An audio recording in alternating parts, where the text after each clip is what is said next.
السلام عليكم ورحمة الله وبركاته. محاضرتنا اليوم بعنوان Respiratory System. المحاضرة الثانية بعنوان الكف، يعني القحة. Respiratory System مثل ما حكينا، انه حكينا بالمحاضرة الأولى عن الهستامين والأنتي هستامين، وحكينا شنو الفائدة بهم. اليوم راح نحكي عن محاضرة الكف. محاضرة الكف لازم بالبداية نعرف هو شنو الكف. الكف is one of the most common symptom of respiratory disease, is partly under voluntary control and also is a protective reflex and help to clearing airway of unwanted matter from upper respiratory tract. إذا الكف واحد من الأعراض المهمة اللي نشوفها بأمراض الجهاز التنفسي، وهذا يكون تحت سيطرة يعني voluntary أو involuntary، يعني احنا مو كلش نقدر نسيطر عليه، لكن هذا الكف هو عبارة عن عملية يستجاب لها الجسم حتى تقي protective reflex، يعني استجابة وقائية. القحة والكف بحد ذاته هو يعني استجابة وقائية تساعد على تنظيف المجاري التنفسية من المواد الغير مرغوب بها. إذا الكف هو كعرض، إذا هو مو فد شيء سيء جدا، لكن هو يساعد على تنظيف المجاري التنفسية من الإفرازات من الأجسام الغريبة. Cuff reflex is elicited on stimulation of receptor in the mucosal of the airway. يعني انت حتى يصير عندك الكف ريفلكس الاستجابة القحة، فعندك هناك فد يعني eliciting stimulation فد ريسبترات فد مستقبلات موجودة على غشاء الجهاز التنفسي. هي هاي الريسبترات المستقبلات راح تتحسس عند وجود المواد الغريبة وتبدي عملية الكف. There are two sort of the cuff, useful and useless. إذا عندنا نوعيتين من القحة، اكو قحة مفيدة واكو قحة غير مفيدة. الكف is useful when effectively expels secretion of foreign material from the respiratory tract. when is productive، يعني يقول الكف المفيد او القحة المفيدة اللي هي دائما يطلع وياها سكريشن افرازات يخلصك من الفورجن ماتيريال، من المواد الغريبة، من الاجسام الغريبة، واللي احنا دائما نقول برودكتيف يعني عنده بلغم. هاي الكحه اللي بيها بلغم شويه يعني تتجه لاتجاه المفيد. لكن الكف is useless when the unproductive and persistence. القحه الغير مفيده او فعاليتها او فائدتها اقل اللي تكون يعني ما بيها بلغم ومستمره لفتره طويله. زين. drug used for treatment of cough can divide into جروب. قسموا الادويه اللي تستخدم يعني تستخدم لعلاج الكف الى 4 جروبات، وراح نحكي عن كل جروب بجروبه. اول واحد الانتي تيوسيف اللي يسموه كاف سبرسانت، يعني تمنع او تثبط القحه. الاكسبكتورانت، المايكولايتيك والاذر. الانتي تيسيف او كاف سبرسانت شنو هاي الادويه؟ Anipiripir, which used to suppress cough reflex, which is irritant to ordinary life of person, either cough during sleep, work hour. إذا أي دواء راح نحكي عنه اللي هو وظيفته راح يمنع أو يثبط الاستجابة، القحة مو بيها ريفلكس فراح يثبط هاي الاستجابة.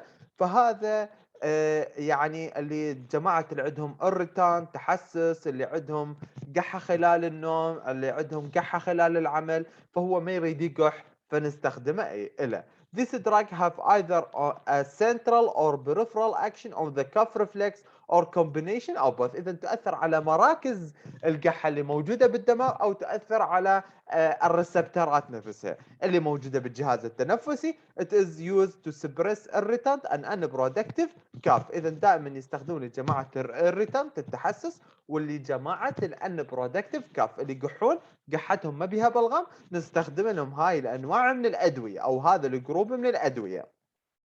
الانتي تيوسف ايجان ذات اكت بريفرالي، يعني من اقول لك تعمل جانبيا مثل ما حكينا. سبريشن اوف كاف ريسبتور، تعمل على تثبيط المستقبلات القحه اللي موجوده على غشاء الجهاز التنفسي within mucosa of respiratory tract.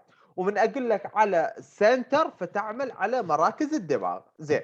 cough originating above the larynx often benefit for suppress or عفوا suppress or lozenges or soothing coat of the pharynx sample lactant and sugar-based syrup, meal, small children are prone and solo lozenges and sweet stick may be prefer. اذا دائما هذول دائما اللي يعملون على البرفرال، يقول جماعه الشرابات، جماعه الهاي اللي نشربهم التحضيرات، هم هذول يعملون ريسبترات او يعملون على الريسبترات اللي موجوده بالجهاز التنفسي فيمنعون. هذول يشتغلون برفرال اللي دائما احنا ننطيه للمريض هاي الشراب مال القحه. اما الانتي تيوسف ايجنت ذات اكت سنترالي اللي تعمل على جهاز او تعمل على الدماغ، فهي decrease sensitivity of the cuff center، مراكز القحه اللي موجوده بالدماغ بالمدله اوبلنجاتا، فهي راح تثبط، فبالتالي ما راح تتحفز البرفرال. تمام. هذه الدراج commonly used in opioid analgesic. دائما جماعه الانالجيسيك المسكنات الاوبويد هم اللي يستخدمون. من هم؟ جماعه الكودين، الفلوكودين، نمبر اوف نون اوبويد ايجنت، العديد من نون اوبويد ايجنت هم يشتغلون على هذا يعني الميكانيكيه.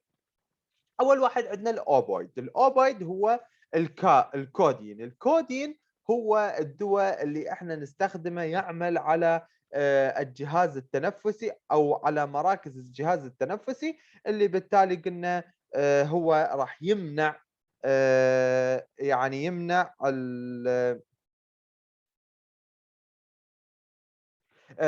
القحة. زين. This therapeutic effect are occur at dose lower than those required for analgesia and effective cough suppressant. هذا العلاج الكودين هو يستخدم او تكون الجرعة اللي راح تثبط القحة اقل من الجرعة اللي احنا نستخدمها كجرعة يعني كجرعة خلينا نقول كجرعة للمسكنات، اقل جرعة يحتاج. Common side effect: constipation, dysphoria, fatigue, as well having addictive potential. إذا أغلب وأهم واحد إنه هو يسوي constipation. constipation يسوي إمساك، وممكن fatigue يعني المريض يكون تعبان هزيل، هذا اللي راح نشوفه. عندنا الفولكودين also structure related to the opioid. اذا احنا عندنا جماعه الاوبويد. من جماعه الاوبويد؟ الكودين والفلوكودين. هذول هم اوبويد. It is potent antitussive as codeine. It is given once or twice daily as has no addiction potential longer action. اذا هم نفس الشيء ويشابهون ويا الكودين، وننطيهم مره الى مرتين باليوم. عندنا المجموعه الثانيه نون اوبويد يعني مو مسكنات. نون اوبويد او المو مسكنات اللي هي تعمل على تثبيط ايضا مراكز القحه اللي موجوده بالدماغ. هو نون اوبويد. جماعه النوسكابين ننطي من جرعه الى 15 الى 30 ملغ، الميثوترافين، ليفوبروفوكسيفين، البنزوناتيد، واللوكال انستيزيا، هذول الادويه. لكن احنا راح نحكي عن ديكسترو ميثورفان act centrally, elevate the threshold for coughing as potent as codeine in the controlling cough. However, has no analgesic and antitussive agent and has low addictive properties, but may cause dysphoria at high dose as compared to the codeine. Incidence of subjective or gastrointestinal side effect is less. Available syrup, lozenges, or in combination with antihistamine equal effect of codeine and cough suppressant. هذا الدواء هو ايضا يعمل على مراكز الدماغ او القحه اللي موجوده. هو يعمل على يعني يشتغل خلينا نقول اكثر، خلينا نقول او يساعد على عمل الكودين يستخدمه. فدائما خلينا نقول ممكن ننطي ويا الكودين، لكن هو كدواء حد ذاته ما عنده انالجيسيا، مو مسكن لانه هو نون اوبويد. وايضا ممكن تاثيراته الجانبيه ديسفوريا، ينطي تاثير اذا انطيناه بجرعه كلش عاليه. تاثيراته الجانبيه على الجهاز الهضمي كلش قليله، وموجوده على شكل شراب، على شكل محاليل، وممكن ننطي وياه الانتي هيستامين. هاي الادويه كلهم مجرد انه انتم تعرفوهن كادويه التي تعمل على تثبيط مراكز القحه في الدماغ. عندنا المايكولايتيك والاكسبكتورانت. المايكولايتيك والاكسبكتورانت normally about 100 ml of the fluid is produced from respiratory tract each day, and most of it is swallowed. Respiratory mucus consists largely with water, and the slimy character is used due to the glycoprotein cross-linked together by disulfide bound. إذا الإنسان طبيعيا يفرز أو الجهاز التنفس يفرز حوالي 100 مل من السوائل. هاي السوائل يفرزها الجهاز التنفسي، واللي هي يعني نبلعها، تروح ويا البلع ما ندري بيها، وتميل يعني هاي المكونات او هاي الافرازات الى المائيه او السوائل ويحللها الجسم. الاكسبكتورانت are a drug have ability to emit the output of respiratory tract. It help body to get rid of mucous material and sputum collecting in lower respiratory tract. Most important factor, adequate hydration. This can accomplish by drinking 6 to 8 glass of water a day, which can be effective expectorant and have more so the expectorant 2 type. اذا عندنا الاكسبكتورانت. شنو هو الاكسبكتورانت بالعربي اللي احنا دائما ناخذهن وهوايه يعني نحكي عنهن؟ الاكسبكتورانت اللي هي خلينا نقول المقشعات. المقشعات هي هاي الادويه اللي لها القدره على تخلي الريسبيراتوري تراكت يطرح الافرازات للخارج. الاكسبكتورانت المقشعات help body to get rid mucous material and sputum collect in lower respiratory tract، اللي راح تساعدك انه يتجمع السبيوتم، يتجمع البلغم، يتجمع عندك كل هاي الافرازات ويطرحها الجسم تطلعها. اذا مقشع. most important factor in adequate dehydration، دائما او hydration، دائما عامل مهم او انه انت تاخذ مقشع انه تخلي المريض يشرب من 6 الى 8 جلاسات باليوم من المي لانه حتى تشتغل. وعندنا نوعين، عندنا الريفلكس اكتنج وعندنا الدايركت اكتنج. اكو تعمل على مراكز الاستجابه مثل هي البوتاسيوم ايوديد، امونيوم كلورايد، واللي عندنا دايركت اكتنج تعمل بشكل مباشر. عندنا المايكولايتيك. المايكولايتيك اللي هي يعني محلله يعني تحلل البلغم، خلينا نقول the drug which reduce viscosity، تقلل لزوجة الميوكس material by destroy disulfide bound between mucopolysaccharide and mucoprotein particle or particle of this substance. إذا هاي الأدوية هي لها القدرة خلينا نقول على تحلل وتكسير الأواصر اللي تربط لزوجة، اللي تنطينا لزوجة السوائل، فهي راح تكسر هاي الأواصر. is decrease sputum viscosity، تقلل لزوجة السبيوتم اللعاب أو لزوجة البلغم، اللي قلنا هي عن طريق كليرنج الميوكوبوليسكرايد ان ميوكوبروتين ان استالسيستين. هاي الاواصر راح تكسرهن او هاي المركبات، وراح يكون البلغم مالته اقل خلينا نقول لزوجه. زين، عندنا نوع من هاي الادويه هو المايكولايتيك، هو البروم هيكسين. البروم هيكسين is potent mycolytic, mycokinetic and exert in the action mycolytic by depolymerization of the mucopolysaccharide. اذا هو عباره عن يعني كلش قوي، يعمل على محلل المايكولايتيك وينطينا عن طريق يعني ازاله الديبولاريزيشن او هاي الميوكوبوليسكرايد. الجرعه اللي ننطيها الكبير عمر ننطي من 6 الى 18 ملغ 3 مرات باليوم. الاطفال اقل من 5 سنين ننطيهم 4 ملغ نوبتين باليوم، وبين 5 الى 10 سنين ننطيهم 4 ملغ. زين، الادفيرس افكت، تاثيرات جاستروانتستينال ابسيت، نوزيا، فوميتنج، داياريا، راينوريا، لاكريميشن rarely rise to the serum transaminase and hypersensitivity. عندنا النوع الثاني هو ال N-acetylcysteine. ال N-acetylcysteine is mycolytic agent given by mouth inhalation of nebulizer solution in the treatment of respiratory tract disorder associated with the production of excessive or viscous mucus. إذا هو عبارة عن محلل للبلغم ينطوه عن طريق الفم او ينطوه عن طريق الاستنشاق عن جهاز النيوبلايزر. هذا اللي يستخدمه جماعات، خلينا نقول اللي ينطوهم نفس اللي يستخدمون جماعة الأسمة، جماعة الربو.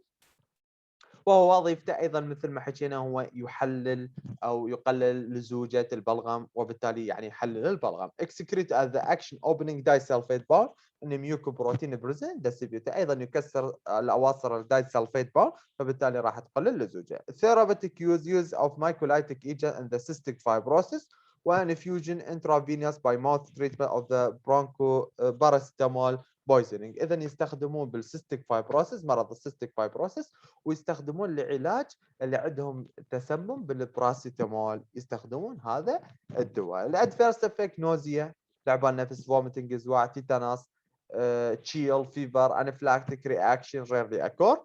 وعندنا هاي الانواع الادويه الكاربوسيستين، هاي الادويه ايضا تستخدم كمايكو لايتك. زين، عندنا فور دراي كاف.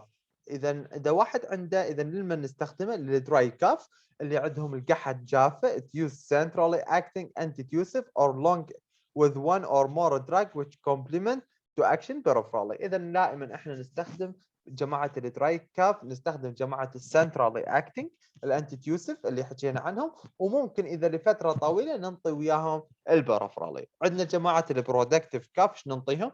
combination should not contain antitussive or antihistamine with high atropine like activity. دائما جماعه اللي عندهم بلغم او قحه بها بلغم دير بالك تنطيهم انتي هيستامين انتي، لا ننطيهم البقيه. فدائما احنا جماعه الدراي او البرودكتيف كاف ننطيهم الاكسبكتورنت والمايكولايتيك، اكسبكتورنت ومايكولايتيك. دير بالك يجي واحد انه هو دراي كاف او برودكتيف كاف وتنطيه انتي تيوسف او انتي تيوسف دراج او انتي هيستامين، ما يصير. زين، وننطيهم ديكونجستانت انتي هيستامين with low atropine like activity. دائما ننطيهم مايكولايتيك، اكسبكتورانت، ننطي ديكونجستانت مضادات الاحتقان، وننطيهم انتي هيستامين لكن اللي ما عندهم اتروبين، فعاليه الاتروبين، فعاليه الاتروبين لازم ننطيهم اللي ما عندهم. كف with asthma and chronic obstructive pulmonary disease، دائما اللي عندهم قحه ويا جماعه الربو او عندهم انسداد سي او بي دي، هاي they should not be antitussive antihistaminic. دائما خلي ببالك اللي عنده اسمه، اللي عنده اسمه ربو ما تنطي لا انتيتيوسيف ولا تنطي انتي هيستامين. ذا مين كونتين لازم تنطي برونكو دايليتر، موسعات القصبات الهوائيه، والاكسبكتورانت والمايكو لايتك. تمام، هذا بالنسبه للكف، هذا بالنسبه للكف. اخر موضوع راح نحكي عنه هو ثيرابيوتيك يوز او ديكونجستانت. ديكونجستانت مضادات الاحتقان، مضادات الاحتقان. تمام، حكينا عن الكف، راح نحكي عن الديكونجستانت مضادات الاحتقان. از سيدو ابيهيدرين والاوكسي ميتازولين والفينايل فينايل فيرين، هذول الادويه هم اللي يستخدمون ديكونجستن اللي عنده احتقان. احنا دائما نقول هذا مضاد احتقان، فاذا هو اذا شو يشتغل الديكونجستن مضادات الاحتقان؟ vasodilation of the blood vessels and nasal mucosa allow the fluid to leak into the tissue result in the swallowing and the stiffness. اذا دائما جماعه الديكونجستن ده يصير عندهم vasodilation، توسع الاوعيه الدمويه، فبالتالي اللي موجوده بالنيزل ميكوزا باغشيه الانف، فبالتالي راح تسمح للسوائل وكذلك تسمح للانسجه ان تعبر وتنتفخ وتكون منتفخه. هذا الكونجستن، هذا الاحتقان. الديكونجستن stimulate alpha adrenergic receptor of the vascular smooth muscle constricting dilated arterial network within nasal mucosa. اذا هو شنو هو الديكونجستن او اللي عندهم احتقان متوسع الاوعيه الدمويه اللي موجوده بالخشم، فبالتالي راح ينفخ خشمه يحمر يصير. الديكونجستن ايش راح تسوي؟ تعمل على الالفا ريسبتور، ايش راح تسوي؟ راح تخليه يتقلص constricting dilated artery، راح تقلص الاوعيه الدمويه يعني المنفتحه اللي موجوده في غشاء الخشم او النوز. This constricting shrink to engorge mucosal membrane which promote drainage, improve nasal ventilation and relieve feeling of the stiffness. وقلنا هذا الكونستريكشن راح يخليه يرجع خلينا نقول على شكل طبيعي. Shrinking the mucosal membrane not only make breathing easier but also permit sinus cavity to the dry. هذا اللي راح يصير وهذا اللي يصير يعني تقلص الأوعية الدموية راح يخلّي المريض نفسه يرجع بشكل سهل، يخلّي الجيوب مالته ترجع تشتغل بشكل طبيعي ويصير بيها drain وبشكل طبيعي. عندنا موجود topical agent يعني مراهم immediate effect but shorter duration action than systemic agent. إذا عندنا جماعة الدهن نخلّي الدهن بخشمنا هذا مال خلينا نقول مال الاحتقان هو يشتغل بسرعة لكن يروح تأثيره بسرعة على عكس اللي ننطيه حباية. Topical nasal application of this drug over a prolonged period is often followed by a rebound phenomena called rhinitis medicamentosa. إذا ممكن هذول اللي ياخذون توبيكال فممكن تأثيرهم ممكن تأثر عندهم التهاب الرانيتايتس، التهاب خلينا نقول اللي يسموه يعني التهاب الجيوب الأنفية نتيجة الاستعمال الهوائي. Decongestion are often combined with antihistamine هو السيدوهيبرين واللوراتيدين. دائما اللي عنده احتقان ننطيهم وياه انتي هيستامين وخصوصا لوراتيدين ديسلوراتيدين. زين. Therapeutic uses decongestion are used temporary symptomatic relief of nasal congestion due to the common cold upper respiratory allergies sinusitis. اذا دائما عندي احنا يعني تاثيرات او علما نستخدمه اللي عندهم التهاب اللي صار عنده احتقان نتيجه نزله نتيجه انفلونزا upper respiratory allergies عنده حساسيه بالجهاز التنفسي عنده التهاب بالجيوب فممكن يصير عنده. الكونترا انديكيشن موانع الاستعمال للديكونجستشن اولا when take other symptomatic او sympathatomimetic drug اللي ناخذ ادويه sympathatomimetic diabetic جماعه السكري ما يصير نعطيهم اياه uncontrolled hypertension اللي عندهم ضغط غير مسيطر عليه hyperthyroidism اللي عندهم زياده هرمون الغده الدرقيه بروستاتيك هايبرتروفي اللي عندهم تضخم بالغد او عندهم تضخم بالبروستات وهذول التأثيرات الجانبية. أما التأثيرات الجانبية أو الdecongestion كتأثيرات جانبية إذا أخذنا oral agent اللي أخذنا عن طريق الفم anxiety CNS stimulation dizziness hallucination headache increase blood pressure increase heart rate وtremor. لكن جماعة الtopical agent دائما يصير عندهم burning sensation يصير contact dermatitis dry mouth rhinitis medicamentosa وsneezing and stinging sensation.